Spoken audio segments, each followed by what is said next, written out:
త్వరలోనే రాజకీయ ప్రముఖులకు నోటీసులట. ఇందులో మాజీ మంత్రులు కూడా ఉండొచ్చని సమాచారం. నాడు పోలీసు వాహనాల్లో ఎన్నికల డబ్బు తరలింపు వైపు తిరుగుతున్న ఫోన్ ట్యాపింగ్. ఎవరన్నారు ఈ మాట? ఎవరైతే అరెస్ట్ అయిందో రాధాకిషన్ రావు అనేటోడు ఇప్పుడు జైల్లో ఉన్నాడు, కస్టడీలోకి తీసుకోబోతున్నారు. ఈ రాధాకిషన్ రావు చెప్పిండు, మేము టాస్క్ ఫోర్స్ వెహికల్స్ లో పోలీసు వాహనాల్లో ఎలక్షన్స్ కి డబ్బులు తరలించినాం. ఇది చిన్న విషయం కాదు, ఇది చాలా పెద్ద విషయం. సామాన్య ప్రజలు 50,000 రూపాయలకు ఆ పైన తీసుకపోతే డబ్బులను సీజ్ చేసిన ఈ దొంగలు, ఎలక్షన్ కమిషన్ కూడా పోలీసులే వాహనాల్లో డబ్బులు తరలించే పరిస్థితి వచ్చింది. ఈ కూపీ లాగితే మరి ఆ డబ్బు ఎక్కడి నుంచి వచ్చింది, ఎవరు తరలించినారు, ఎవరు ఆదేశాల మేరకు? కేసీఆర్ ఆదేశాల మేరకు. కేసీఆర్కి నోటీస్ ఇవ్వాలా, వర్కింగ్ ప్రెసిడెంట్గా ఉన్న కేటీఆర్కి నోటీస్ ఇవ్వాలా, అరెస్ట్ చేయాలా? సో ఈ కోణంలో దర్యాప్తు జరుగుతుంది అని అంటున్నారు. మీరు ఒక్కటే గమనించండి, ఒకటే ఆలోచించండి. ఈ కల్వకుంట్ల ఫ్యామిలీకి నోటీసులు ఇచ్చి వాళ్ళని అరెస్ట్ చేసినప్పుడు మాత్రమే ఈ కేసు విచారణ నిష్పక్షపాతంగా జరుగుతుంది అని మనం భావించాలి.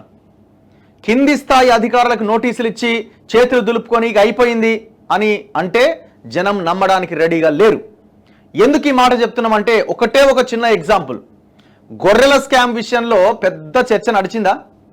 ఒక్కనన్న టచ్ చేసిరా ఇంతవరకు? కేవలం ఒక 4 అధికారులను అరెస్ట్ చేసి ఆ 2 కోట్ల చుట్టే తిప్పుతురు చక్రం. ఏది మన కాళేశ్వరం మేడిగడ్డ చుట్టూ తిరిగినట్టు ఈ గొర్రెల స్కామ్ని కూడా ఒక 4 చుట్టే తిప్పుతున్నారు. ఆ 2 కోట్ల దగ్గరే ఆగిపోయింది. ఈ గొర్రెల స్కామ్కి కీలక పాత్రధారిగా సూత్రధారిగా ఉన్న తలసాని శ్రీనివాస్ యాదవ్ని టచ్ చేస్తలేరు. ఆయన నోరు కూడా వస్తలేదు. ఇవాళ మీరు చూడండి, అందరు మాట్లాడుతున్నారు, తలసాని నోరు లేస్తలేదు. తలసాని శ్రీనివాస్ యాదవ్ మేను, పైన కేసీఆర్, కింద లక్ష్మారెడ్డి అనే ఒక దొంగ ఉన్నాడు. ఈ లక్ష్మారెడ్డి ఎక్కడున్నాడు? ఇదే రేవంత్ రెడ్డి ప్రభుత్వంలో ఎస్సీ కార్పొరేషన్లో 90,000 రూపాయల జీతం తీసుకుంటూ స్టిల్ ఇంకా వర్కింగ్లో ఉన్నాడు. వాళ్ళు ఏమైనా సర్వీస్లో ఉన్నాడు కాదు, రిటైర్డ్ ఆఫీసరు. మరి ఏ లెక్కన ఒక రిటైర్డ్ అయినోడిని, స్కామ్లు చేసినోడిని, గొర్రెల స్కామ్లో 100 కోట్లు దుర్వినియోగం చేసినోడిని, దోపిడీ చేసినోడిని ఇంకా ఎందుకు కొనసాగిస్తున్నారు? అక్కడనేమో గొర్రెల స్కామ్ మీద చర్యలు అంటారు, ఇక్కడేమో ఎక్కడోడు అక్కడే ఉంటాడు. అంటే కనీసం వాళ్ళని తప్పించి నోటీసులు ఇచ్చి భవిష్యత్తులో విచారించబోతున్నామన్న ఒక ఇది కూడా ప్రజలకు చూపించరా? మరి దేనికి ఇది? చాలామంది ఏమైంది అని అంటే ఆయన లక్ష్మారెడ్డి కాబట్టి ఆయన ముట్టుకుంటలేరని అంటున్నారు. నిజమేనా? అది చెప్పాలి మరి మీరే. అందుకే మాకు అనుమానాలు ఉన్నాయి. స్టిల్ ఇప్పటికి కూడా మాకు ఇంకా అనుమానాలు ఉన్నాయి. ఫోన్ ట్యాపింగ్ కేసు విషయంలో కూడా మేము ఎక్కడా కూడా ఓహో ఆహా బాగా విచారణ చేస్తున్నారని మేము అనుకోవట్లే. అల్టిమేట్గా కేసీఆర్ ఫ్యామిలీని మీరు టచ్ చేసినప్పుడే ఈ విచారణ పర్ఫెక్ట్గా జరుగుతున్నట్టు, అసలైన దోషులందరినీ లాగినప్పుడే విచారణ పర్ఫెక్ట్గా జరుగుతున్నట్టు. రాష్ట్రంలో సంచలనం సృష్టిస్తున్న ఫోన్ ట్యాపింగ్ వ్యవహారం క్రమంగా ఎన్నికల డబ్బు పంపిణీ వైపు మళ్లుతోంది. ఓ ప్రధాన పార్టీ తరపున పోలీసు వాహనాల్లో పెద్ద ఎత్తున నిధులు తరలించినట్లుగా ఫోన్ ట్యాపింగ్ నిందితులు అంగీకరించినట్టు తెలుస్తోంది. త్వరలోనే కొందరు రాజకీయ ప్రముఖులకు పోలీసులు నోటీసులు ఇచ్చే అవకాశం కనిపిస్తోంది. ఇందులో గడిచిన శాసనసభ ఎన్నికల్లో పోటీ పడ్డ అభ్యర్థులతో పాటు గెలిచిన ఎమ్మెల్యేలు కూడా ఉండొచ్చని తెలిసింది.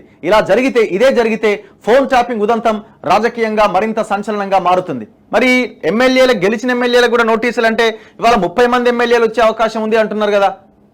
మరి ఆ గెలిచిన ఎమ్మెల్యేలు ఈ పైసలు పంచిన ఎమ్మెల్యేలు మీ పార్టీలోకి వస్తే వాళ్ళకు కూడా నోటీసులు ఇస్తారా, ఇవ్వరా? ఆన్సర్ చెప్పాలి. ఫోన్ ట్యాపింగ్ వ్యవహారంపై జరుపుతున్న విచారణలో భాగంగా హవాలా ఉదంతం వెలుగులోకి వచ్చిన సంగతి తెలిసిందే. ప్రణీత్ రావు ముఠా ప్రజాప్రతినిధుల ఫోన్లు, పలువురు హవాలా వ్యాపారుల ఫోన్లపై నిఘా పెట్టినట్లు పోలీసులు గుర్తించారు. ముఖ్యంగా ఇటీవల ముగిసిన ఎన్నికల సందర్భంగా కొన్ని పార్టీల నాయకులు, సహచరులు, మద్దతుదారుల ఫోన్లపై నిఘా పెట్టి వారు తరలిస్తున్న డబ్బును పట్టుకున్నట్లు పోలీసులు అనుమానించారు. ట్యాపింగ్ దర్యాప్తులో భాగంగా నిందితులను అదుపులోకి తీసుకుని ప్రశ్నించినప్పుడు వారు కూడా మౌఖికంగా ఈ ఆరోపణలను అంగీకరించినట్టుగా తెలుస్తోంది. ముఖ్యంగా ఒక అనుమానితుడు జరిగిన విషయాలన్నీ పూసగుచ్చినట్లు దర్యాప్తు అధికారులకు చెప్పినట్లు విశ్వసనీయ సమాచారం. ప్రణీత్ రావు తదితరులు ఫోన్లపై నిఘా ఉంచగా వారిచ్చిన సమాచారం ఆధారంగా టాస్క్ ఫోర్స్ డీసీపీగా పనిచేసిన రాధాకిషన్ రావు క్షేత్రస్థాయిలో పంపిణీ అవుతున్న డబ్బును పట్టుకోవడంలో కీలక పాత్ర పోషించినట్టు గుర్తించారు. ఇదే సమయంలో ఒక ప్రధాన పార్టీకి చెందిన అభ్యర్థులకు డబ్బుల పంపిణీలో మరో అధికారి కీలకంగా వ్యవహరించినట్లు పోలీసు వాహనాల్లోనే పగడ్బందీగా రాష్ట్ర వ్యాప్తంగా పెద్ద మొత్తంలో నిధులు రవాణా చేసినట్టు గుర్తించారు. విచారణ సందర్భంగా ఎవరెవరికి డబ్బు అందజేశామనే సమాచారం కూడా చెప్పినట్టు తెలుస్తోంది.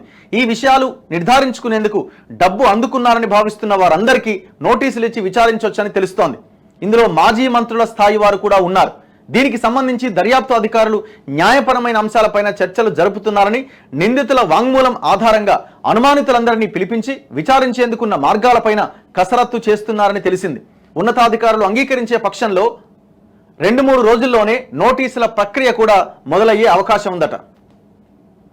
బంజారాహిల్స్ ఠాణాకు వ్యాపారి ఫోన్ ట్యాప్ చేసి తనను బెదిరించారని ఓ వ్యాపారి ఆదివారం బంజారాహిల్స్ ఠాణాకు వచ్చి దర్యాప్తు బృందాన్ని కలిసిండు. ప్రస్తుత కేసులోని నిందితుడు ఒకరు తన ఫోన్ వాయిస్ రికార్డులను చూపించి మరీ తనను బెదిరించారని ఫిర్యాదు చేసినట్టుగా తెలిసింది. పొరుగు రాష్ట్రంలోని తన స్నేహితుడితో మాట్లాడిన వాయిస్ రికార్డులు నిందితుడికి ఎలా వెళ్లాయో తేల్చాలని కోరినట్లు సమాచారం. ఎట్లా వెళ్ళినాయి? ట్యాపింగ్ చేస్తే పోయినాయి.